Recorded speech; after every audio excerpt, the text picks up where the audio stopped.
So why don't you worship Jesus? All right, let's see it. So roughly every 2,150 years or an age, the sun moves into one of the 12 zodiacal constellations. So one complete cycle of all 12 zodiac takes about 25,772 years, which ancient societies called the Great Year. So this cycle is what is referred to in astronomy as axial precession, or the precession of the equinoxes, which I have referred to a handful of times in responding to claims of association between astrology and the development of the tradition of Jesus. Now, this precession is a result of the fact that the axis around which the Earth spins is itself wobbly, and it takes about 25,772 years for that wobble to achieve a full rotation. And so on Earth, it makes it look like not only that the stars are spinning in association with the spinning of the Earth, but that they are also making an orbit around some point. And that takes 25,772 years to complete. Now, the issue with trying to read this back into the ancient world is that this cycle was not calculated with any really high degree of accuracy until the last few hundred years. Isaac Newton was the one who achieved the biggest jump in accuracy, and we've since achieved a more refined calculation of how long it takes. The axial precession was first noticed by an astronomer from ancient Greece named Hipparchus, who was working in the 2nd century BCE, but he calculated how long it would take for this full rotation at around 36,000 years. And a few centuries later, we have early 1st millennium CE astronomers and astrologers who calculated much lower numbers, like 15,000 years.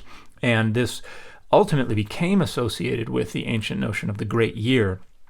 But the Great Year did not originate in that. It originated with Plato's speculation that the orientation of the stars in relation to the planets were in an orbit that would take 36,000 years to come back to the start. So the Great Year starts with this speculation about how long it would take for the planets and the stars to basically realign.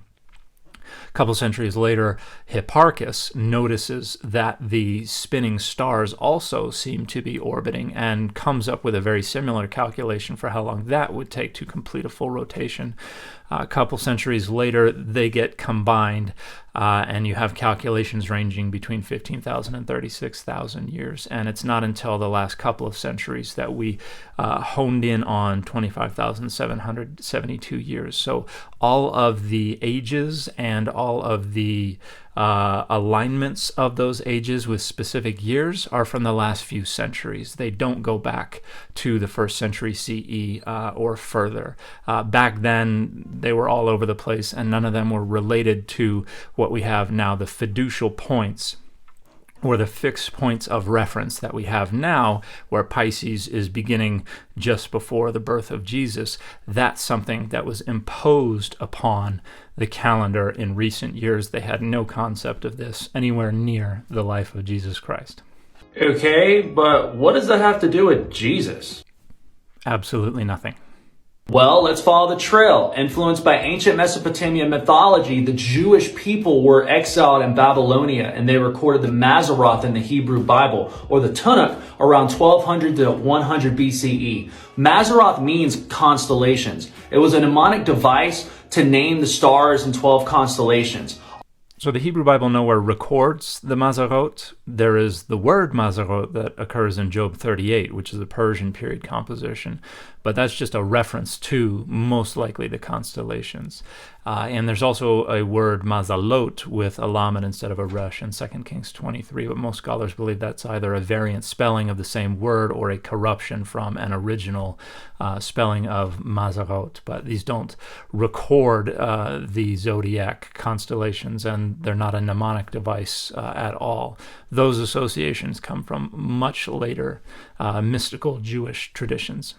Also around 2nd BCE, the Sefer Yetzirah and the Kabbalah connects each of the 12 tribes of Jacob to the constellations. So the dating of the Sefer Yetzirah to the 2nd century BCE is incredibly outdated. The majority of scholars today date it to somewhere between the 3rd and the 4th century CE, and the Kabbalah comes even later than that.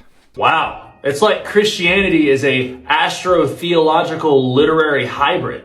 No, that's just a rhetorical framework that has been ginned up since the 19th century by folks who are not experts in these fields or who are relying on phenomenally dogmatic and outdated sources.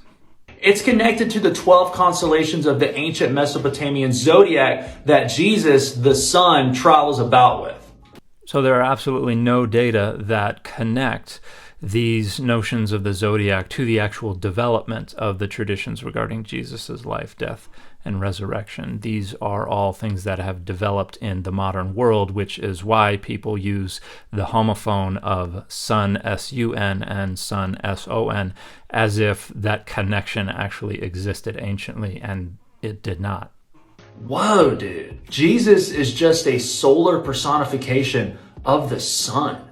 Yeah, so the age of Taurus, 4300 BCE to 2150 BCE. Then you have the age of Aries from 2150 BCE to 1 CE. So then we have Jesus, fisher of men, representing the age of Pisces, 1 CE, his birth year.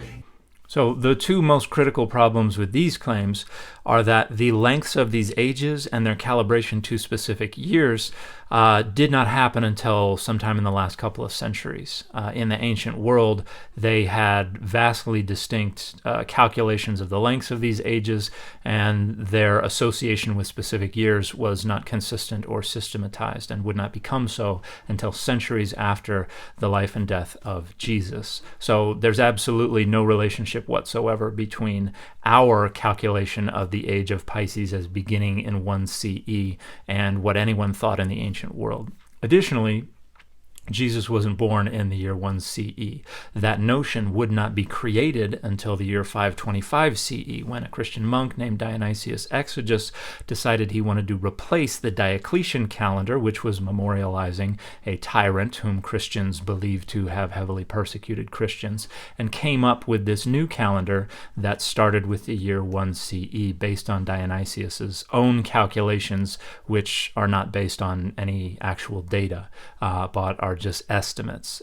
If you look at scholarship on when Jesus may have been born, if you listen to Matthew, Jesus had to have been born before the year 4 BCE. If you listen to Luke, Jesus could not have been born until after the year 6 CE. So none of this has any relationship whatsoever to the development of traditions about Jesus' life and death in the 1st century CE.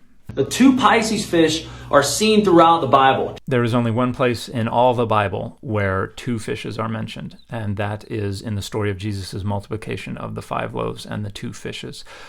Fish everywhere else in the Bible are mentioned either in the singular or in the collective plural. And there are absolutely no data whatsoever that support the assertion that the 2 fish in the story about Jesus have any connection whatsoever to the constellation Pisces. It's funny to note that the Jesus fish on the back of cars, most Christians have no idea about it being a pagan symbol. So there are absolutely no data at all that indicate the early Christian use of the fish symbol originated in paganism or with the Pisces constellation. The shape is an elaboration on a generic shape known as the Vesica Pisces, which is kind of an almond shape that is used for a lot of different symbolism in mandorlas and a lot of different things. So it was in wide usage in many different ways all around the ancient world. And the Christian use, as near as we can tell, originates with the use of the word ichthys, a Greek word for fish, as an acronym for the phrase Jesus Christos Theou Huios Sotir, or Jesus Christ of God, Son, and Savior. Those connections are there when it first starts showing up in the 2nd century CE and quickly becomes popular. So there are absolutely no data that support these claims. Christianity is a contrived Roman story to create social control. It's not. That's just a conspiracy theory that you are sharing because you find it rhetorically helpful and it slakes your confirmation bias.